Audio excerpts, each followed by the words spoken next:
Some of the greatest stories on Earth involve unearthing buried treasure and the riches it brings. But treasure doesn't have to be undiscovered to be valuable. There's a seemingly limitless amount of treasure troves all over the world, and they can be resting in something as simple as a grandparent's chest in their office. History can make any mundane box or chest into something truly special, something that can withstand the test of time, and having a connection to that history can make it an integral part of who you are.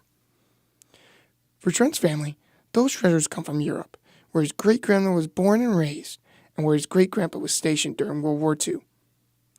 Yes, my mother was born in England and came to America through Ellis Island and went through the process of becoming a U.S. citizen. There in the drawers and bins, covered in dust, is everything from newspapers, pictures, and decorations he earned from the Army during his service. One standout item is a photograph of a young Queen Elizabeth taken at a train station by his great-grandma, and has since been passed down generation to generation. This item has gone from great-grandparents to grandparents and will be passed down in the future once more.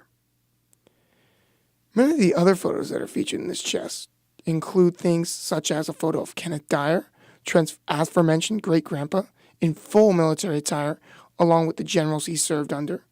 But this is General Omar Bradley with a signature towards my father given to him in 1945. Each item tells a story of its own that allows much more depth than is just shown in the pictures. More than just pictures rest in these trunks, such as a newspaper announcing France's declaration of war against Germany alongside Britain. This is one of the many kinds of print one could expect to find during the time period. Some of the most popular magazine publications of the time were also stored away for safekeeping.